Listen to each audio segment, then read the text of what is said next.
여러분들도 흔히 아시겠지만 세리아는 이미 다른 빅리그와 비교했을 때 자금력이라든지 경쟁력이 많이 내려간 상태입니다. 그래서 리그 내 슈퍼스타들이 다른 리그로 팔려가는 빈도가 점점 더 많아지고 있는데요. 이번 시즌도 벌써 인테르의 하키미가 파리 생제르맹으로 넘어간다든지 우디네스의 데파울이 아틀레티코 마드리드로 넘어간다든지 하는 일들이 계속 벌어지고 있습니다. 앞으로도 이런 현상은 계속될 것으로 보이는데요. 이럴 때일수록 세리아 클럽들은 유망주 육성이 더욱 절실해지겠죠. 그런 의미에서 이번 영상의 주제는 다음 시즌이 더 기대되는 세리아 유망주 이야기를 해보고자 합니다. 단 나이는 어리지만 이미 유망주 레벨을 벗어난 선수는 최대한 제외시켰다는 것을 미리 알려드립니다. 예를 들자면 2000년생이지만 이미 리그에서 20골 이상을 넣은 블라우비치 같은 선수는 넣지 않았다는 이야기입니다. 왜냐면 예를 들어 우리가 하우게와 동갑이라는 이유로 돈나룸마를 유망주라고 부르지는 않기 때문입니다.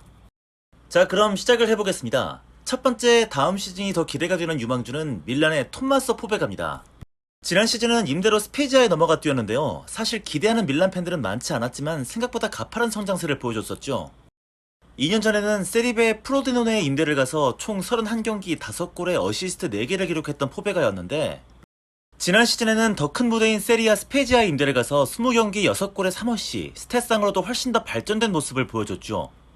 특히 이번 시즌 공격적인 면에서 큰 발전을 보였는데 유벤투스나 나폴리, 로마 같은 강팀들을 상대로 골을 기록했다는 점에서 저는 꽤 높은 점수를 줄 수 있다고 생각합니다.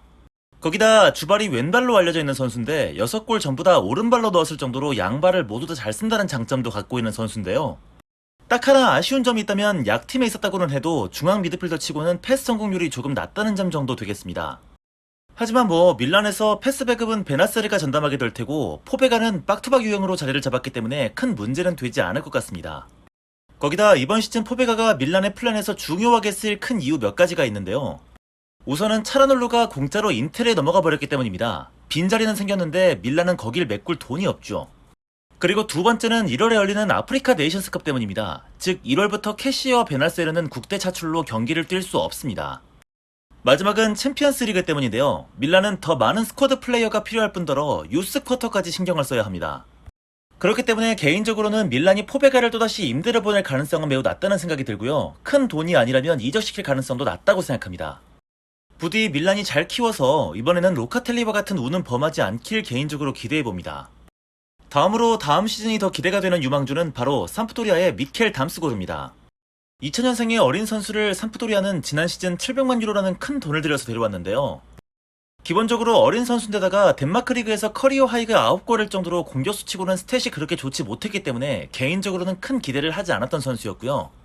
그리고 이번 시즌 삼프도리아에서도 35경기나 뛰었음에도 스탯은 2골에 4어시, 그렇게 뛰어나 보이지 않습니다. 하지만 기본적으로 라니에리 감독이 빙다리 핫바지도 아니고 재능이 없었더라면 35경기나 뛰게 놔두지 않았겠죠. 담스고르가 갖고 있는 가장 큰 장점은 멀티성이라고 생각합니다. 이번 시즌에도 4-3-3의 윙포워드 자리, 4-4-2의 측면 미드필더 자리, 그리고 공격형 미드필더 자리, 거기다 왼쪽과 오른쪽 모두 뛰었을 정도로 다양한 포지션을 잘 소화했습니다. 그리고 경기를 뛰는 거 실제로 보면 영향력이 상당히 높다는 걸 알 수 있습니다. 드리블 능력이 무척 뛰어나고요. 킥력도 좋은데요. 거기다가 활동량이 많아서 전방 압박이나 수비 가담까지 훌륭합니다. 그래서 이 선수를 설명할 때 저는 이렇게 얘기합니다. 이 선수가 부족한 것은 머리숱뿐이라고 말입니다. 그리고 담스고르의 진가가 제대로 드러나는 것은 얼마 전에 끝난 유로 2020 대회였는데요. 에릭센의 충격적인 부상을 딛고 4강까지 올라갔던 덴마크, 그 중심에 담스고르가 있었죠. 특히 담스고르의 킥력이 얼마나 좋은지를 전세계 축구 팬들에게 제대로 알릴 수 있었습니다. 골키퍼들이 꼼짝도 못했죠. 유로에서 큰 활약을 했지만 아마 담스고르는 적어도 이번 시즌은 삼프도리아에 남을 것으로 보이는데요.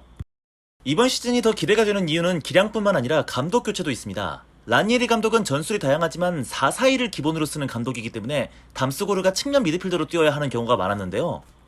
반면 이번 시즌 삼프도리아의 새 감독으로 부임한 다베르사는 4-3-3을 즐겨 쓰는 감독이기 때문에 담스고르에게 윙포워드로 공격적인 역할을 좀 더 크게 부여할 것으로 기대가 됩니다. 개인적으로 다베르사 감독이 클루세프스키를 터뜨렸던 것처럼 담스고르가 이번 시즌 확 터질 것으로 기대를 하고 있습니다. 다음 시즌이 더 기대가 되는 유망주 세 번째 선수는 사수올로의 지아코모 라스파도리입니다. 라스파도리는 15살부터 사수올로 유스팀에서 뛰기 시작한 사수올로의 선골 유스라고 할 수 있는데요. 그리고 연령별 유스팀에서 두각을 보이면서 차근차근 성장하고 1군 무대까지 잘 올라왔는데요.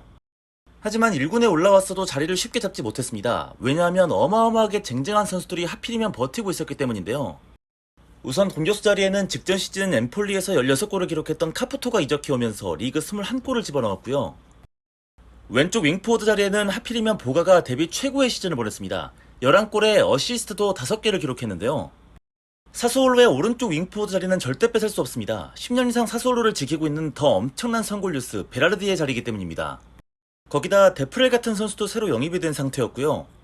똑같이 2000년생의 나이인 트라우레는 먼저 1군에서 두각을 드러내기 시작한 상태였습니다. 그러니까 경쟁자가 너무 많았던 거죠. 그래서 너무나 당연하게도 라스파도리의 이번 시즌도 크게 기대가 되지 않았는데요. 출전 시간이나 제대로 확보할 수 있을지 의문이었는데 여기서부터 이제 라스파도리에게는 반전의 시간들이 펼쳐지는데요. 우선 시즌 초반 주전 윙포워드 보가가 코로나 양성 반응이 나오면서 경기에 뛰지 못하게 된 겁니다. 그렇게 시즌 초반 윙포워드 자리에서 안정적으로 출전 시간을 부여받던 라스파도리는 하지만 보가가 돌아오자마자 다시 벤치로 가야 했는데요. 그런데 이번에는 카푸토가 내전근 부상으로 빠지게 됩니다. 거기다 데프렐도 부상으로 빠지게 되면서 다시 라스파도리는 출전 시간을 부여받게 되는데요. 그러나 이번에도 부상당한 선수들이 복귀하자 급격하게 출전 시간이 줄어드는 라스파도리입니다. 한 경기 20분 이상을 전혀 뛰지 못하면서 완벽한 교체 선수로 전락했는데요. 여기서 또 한 번의 부상 쓰나미가 찾아옵니다. 카푸토의 허리 부상, 그리고 베라르디의 내전근 부상, 추가로 데프렐도 내전근 부상으로 쓰러지게 된 건데요. 사스올로의 데제르비 감독 입장에서는 재앙 같은 일이었지만 라스파도리에게는 큰 기회가 됐던 부상이었습니다. 그리고 본격적으로 라스파도리는 득점력을 보여주기 시작하는데요. 마지막 9경기에서 5골을 몰아넣었습니다. 강팀인 로마와 밀란, 그리고 유벤투스전에서도 골을 넣었고요. 박스 부근에서 다른 동료와 연계를 통해 찬스를 만들어내는 과정도 참 좋았고 슈팅이 굉장히 정확합니다. 라스파도리가 가진 장점을 잘 살펴볼 수가 있습니다. 급기야는 이번 유로 2020 이탈리아 대표팀에도 승선을 하고 우승컵까지 들어올리면서 주가를 한껏 높이기도 했습니다. 다음 시즌 활약도 기대가 되는데요. 우선 카푸토는 87년생으로 나이가 너무 많아서 언제 폼이 떨어질지 알 수 없는 선수고요. 베라르디는 실력만큼은 사스올로에서 가장 좋지만 기본적으로 매 시즌 부상이 상수인 선수입니다. 그렇기 때문에 라스파도리에게 충분히 기회가 주어질 것으로 보고 있습니다. 다음 시즌이 더 기대되는 유망주 네 번째는 아탈란타의 마테오 페시나입니다. 페시나는 17살에 4부 리그 몬차에서 성인 무대 데뷔를 했는데요. 능력을 인정받고 밀란에 영입되기도 했었지만 기본적으로 페시나의 축구 인생은 온통 임대로 가득 차 있습니다. 1516 시즌에 3부 리그 레츠로 임대가 됐지만 경기를 얼마 뛰지 못했고요. 역시 같은 시즌 마찬가지 3부 리그인 카타니아 임대를 또 갔지만 역시 경기를 많이 뛰지 못했습니다. 다음 시즌에는 또다시 3부 리그 코모로 임대를 가게 되는데 여기서 페시나가 좋은 활약을 보여주죠. 35경기 9골을 집어넣고 두각을 보이게 됩니다. 결국 밀란은 페시나를 아탈란타에 넘기게 됩니다. 이적료는 단돈 200만 유로였는데요. 아탈란타에 이렇게 입성하게 된 페시나. 하지만 페시나의 임대 역사는 끝나지 않았습니다. 아탈란타로 이적함과 동시에 당시 2부 리그에 있던 스페지아로 임대를 떠나게 되고요. 그 다음 한 시즌 아탈란타에서 뛰었지만 큰 활약을 보이지 못한 채 지난 시즌에는 베로나로 임대를 가게 됩니다. 그리고 리그 7골을 넣으면서 드디어 1부 리그에서도 가능성을 보여줬죠. 그렇게 오랜 임대 끝에 다시 돌아온 아탈란타. 하지만 페시나에게는 그다지 큰 기대를 할 수 없는 상황이었는데요. 왜냐하면 페시나의 자리에 이미 경쟁자가 2명이나 있었기 때문입니다. 특히 고메즈 같은 경우는 세리아 전체로 봐도 최상급의 클럽으로 평가를 받았기 때문에 더더욱 페시나에게 자리가 주어질 수 없는 상황이었습니다. 하지만 여기서 큰 반전이 생깁니다. 에이스였던 고메즈가 가스페리니 감독과 갑작스럽게 불화를 겪으면서 팀에서 완전히 배제가 되기 시작한 겁니다. 그러면서 페시나가 서서히 기회를 부여받기 시작했습니다. 결국 고메즈는 겨울 이적 시장에 세비야로 이적하게 됐고요. 페시나에게는 가장 큰 경쟁자가 사라진 셈이 됐습니다. 페시나는 점점 능력을 보여주기 시작하는데 특히 박스로 침투해 들어가는 움직임이 상당히 날카롭습니다. 패스 능력도 좋은데요. 무리엘과 합이 참 잘 맞습니다. 결국 이번 시즌 아탈란타에서 무려 21경기를 선발로 뛰게 된 페시나. 드디어 임대 생활을 청산할 수 있을 것으로 보이는데요. 지난 영상에서도 말했지만 이번 유로 2020에서도 귀중한 골들을 여러 번 성공시키면서 이탈리아의 우승을 크게 돕기도 했습니다. 다음 시즌도 페시나가 크게 기대가 되는 이유는 바로 가스페리니 감독 때문입니다. 공격진의 대거 교체 혹은 대거 로테이션을 즐겨 돌리는 스타일이기 때문인데요. 그렇기 때문에 다음 시즌 역시 기회가 엄청 주어질 것으로 저는 보고 있습니다. 최근에는 페시나 밀란 이적설도 돌고 있는데요. 그럼 뭐 페시나 입장에서는 더 좋은 상황이겠죠. 얘가 작년에 뛰던 자리 그대로 뛰면 되겠네요. 어쨌든 다음 시즌 활약 기대됩니다. 이제 마지막 다음 시즌이 기대되는 유망주는요. 피오렌티나의 리카르도 소틀입니다. 포지션이 윙어임에도 불구하고 프리마베라 레벨에서 10골 이상씩을 올렸을 정도로 유소 시절부터 압도적인 기량을 보여줬던 선수였는데요. 피오렌티나 최고의 유망주라고 불러도 손색 없는 선수입니다. 개인적으로 제가 정말 기대 많이 하고 있는 선수기도 합니다. 타고난 슈팅 스킬도 좋고 드리블도 참 좋은 선수인데요. 다만 아직까지 성인 무대에서 검증이 되지 않았습니다. 세리베에서 한 골을 기록한 것이 유일한 성인 무대 골이고요. 아직까지는 다소 부족하다는 평가를 받아봤는데 그런 소티를 피오렌티나는 이번 시즌 칼리아리로 임대를 보냈습니다. 이제 제대로 출전 기회를 부여받을 수 있는 좋은 기회. 그리고 헤더로 드디어 세리아 첫 골을 기록하게 됐고요. 우승팀 인테르를 상대로 골을 넣기도 했습니다. 기본적으로 스피드나 시야도 세리아 레벨로 올라선 느낌입니다. 다만 전반기 때 좋았던 폼을 허벅지 부상 때문에 후반기 끝까지 이어나가지 못하고 출전을 하지 못했던 것은 조금은 아쉬웠는데요.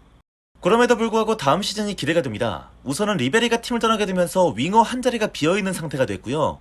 그에 맞춰서 이번 프리시즌에 소틸도 좋은 모습을 보여주고 있습니다. 가만히 보고 있으면 머리 스타일 때문에 이게 소틸인지 베일인지 구분이 가지 않습니다. 부디 무럭무럭 자라서 이탈리아에게는 국민 영웅이지만 피오렌티나에게는 배신자인 이 선수를 금방 잊을 수 있기를 진심으로 바라겠습니다.